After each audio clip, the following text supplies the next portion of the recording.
Welcome to the Mike Filippi podcast, Grace Straight, No Chaser. True salvation is evidenced by true life transformation.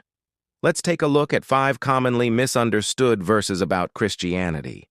There is a very real battle between the partial gospel and true transformation.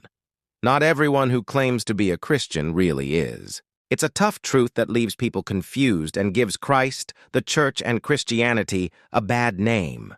So what is a genuine, true believer, and how can you tell the difference? A true believer has a powerful life transformation.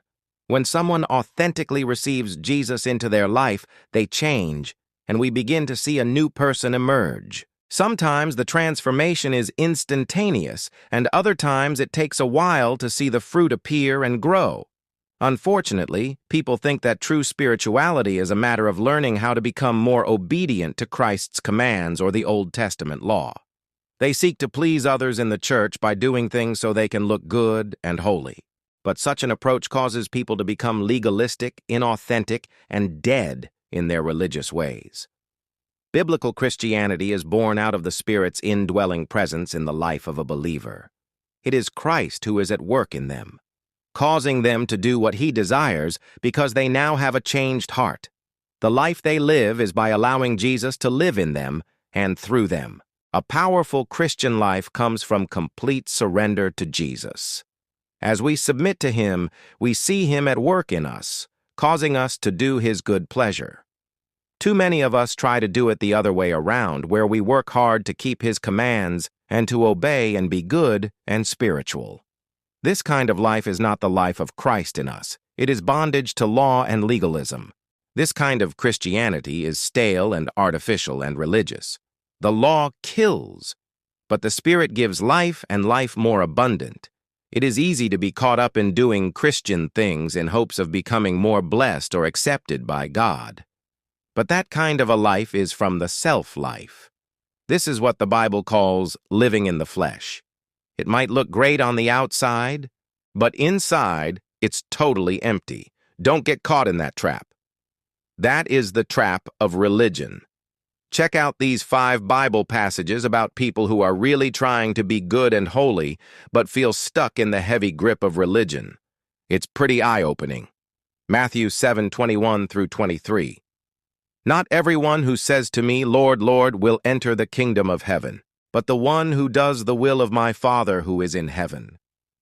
On that day many will say to me, Lord, Lord, did we not prophesy in your name, and cast out demons in your name, and do many mighty works in your name? And then will I declare to them, I never knew you. Depart from me, you workers of lawlessness. Superficial religion? This is your wake-up call. They had spiritual experiences, but lacked real connection and heart. Jesus doesn't reject what they do. He just says He doesn't know them.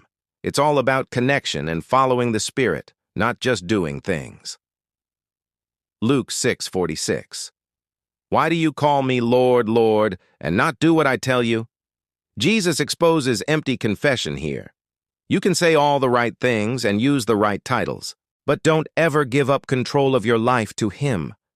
Calling Jesus Lord without submitting to His lordship is the essence of false discipleship.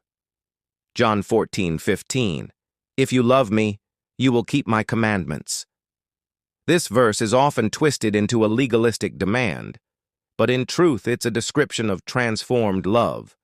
The Spirit of Christ transforms our heart and enables obedience. Love becomes the motive and evidence of salvation.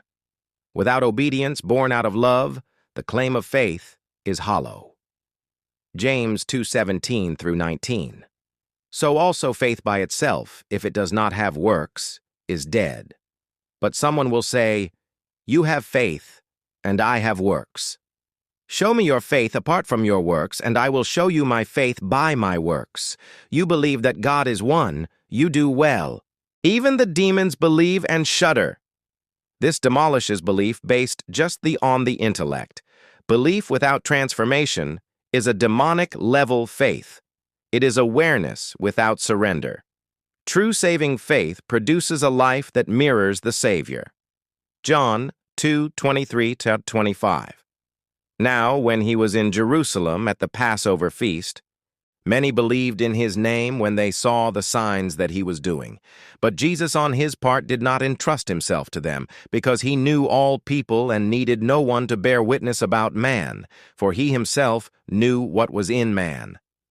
This reveals a chilling truth. Many believed, yet Jesus didn't believe in them. Their faith was based on signs and wonders, and it was not spirit-born. They admired his power but never yielded to his lordship. True salvation is not just fascination with miracles, but transformation of the heart. We have only looked at 5 passages dealing with the subject of false Christianity. There are many more. Just know that the Christian life is meant to be a reflection of a love relationship with Jesus, not a legalistic relationship with religion. Keep following hard after Christ. Never stop studying and learning and growing in your relationship with the Lord. He loves you and gave his life so you won't have to. Fall in love with the Savior and let him love you and transform you from the inside out. Thanks so very much for listening. This is the Mike Filippi Podcast. Grace, straight, no chaser.